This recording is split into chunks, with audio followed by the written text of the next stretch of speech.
Hey everybody, Matt here with the Barry-Roubaix Killer Gravel Road Race on behalf of the Barry-Roubaix and Pavement Ends team. And I just wanted to come at y'all with a video to talk about some course changes and race changes for this year versus trying to make some 2-page long Facebook posts. And so I'll jump right into it.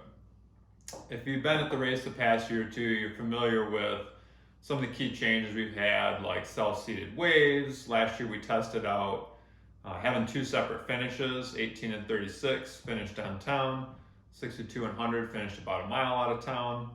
A lot of these things we've been testing out and working on in the name of safety and race experience. We got a pretty tall task with getting 4,000 racers out on 4 different course distances.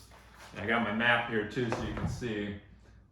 We've got a whole lot going on in here in Barry County. We've got these overlapping courses. We've got racers diverging, converging. There's just a lot happening. And so everything that we've been doing the past few years, it's not to annoy you or to make things more difficult. It's just to try and keep people safe and limit the amount of congestion that's out on course. So for this year, we think we've got a pretty good plan in place. We've really thought it over long and hard about options we have and different changes we can make, and we think we've got something pretty solid.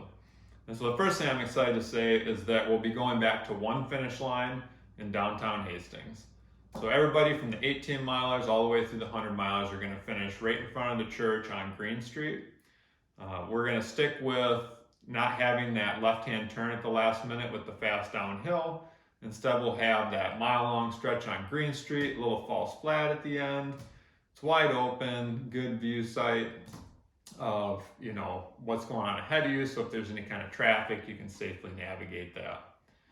And that's going to be awesome. We're excited. We want to get everybody back finishing downtown. Obviously finishing out of town wasn't ideal, but it was something we wanted to test just out of safety. And second, we've got some course changes in play for this year. If you're doing the 18 and 36, you can kind of zone out right now if you want. 18 and 36 are going to remain unchanged as far as the course goes. You'll ride the same course you've had the last couple of years.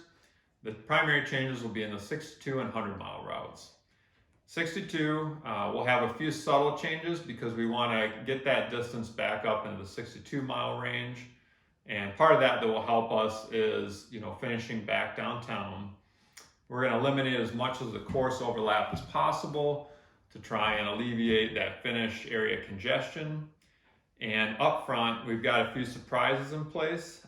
Namely, we're going to have some additional seasonal road before Sager Road. So if you've done the race way in the past, you probably recall a road by the name of Shaw. That's going to be back in play.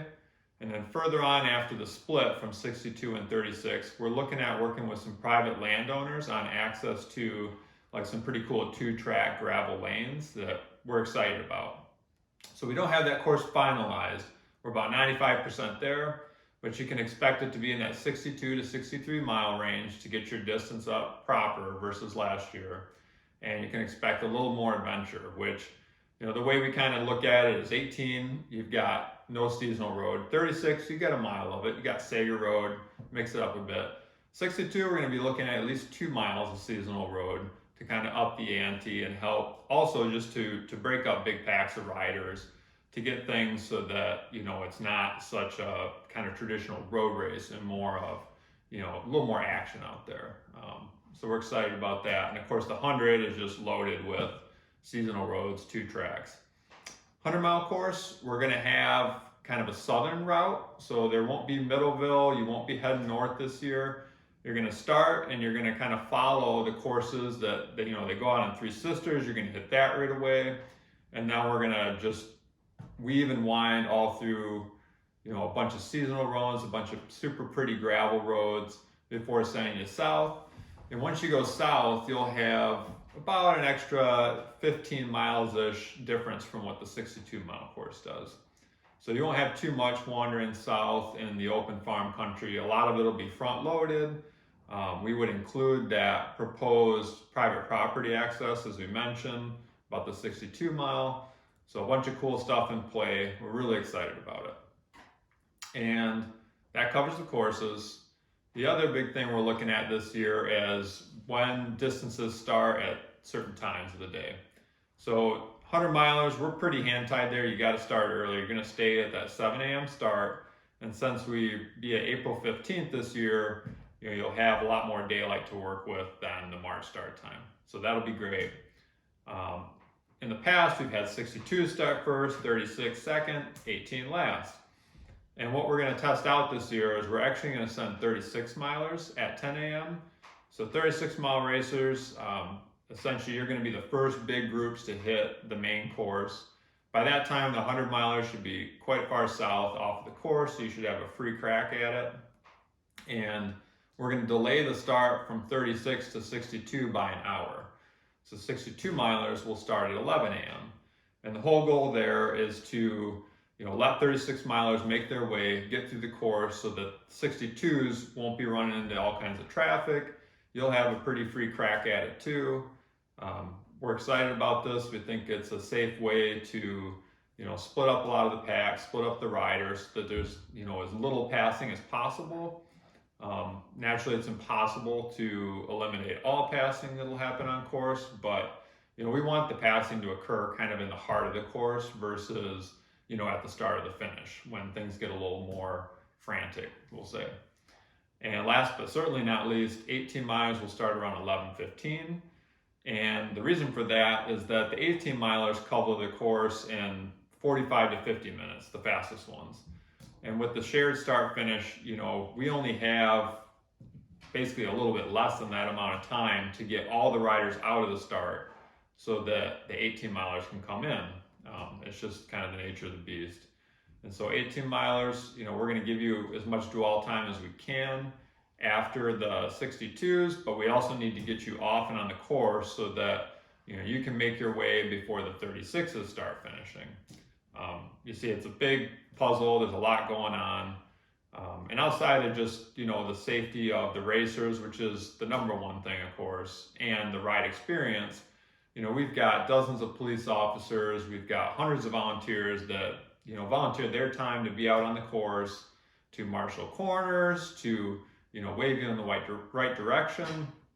And so, we need to be respectful of them, respectful of residents with all of the different road and highway closures that we have going on.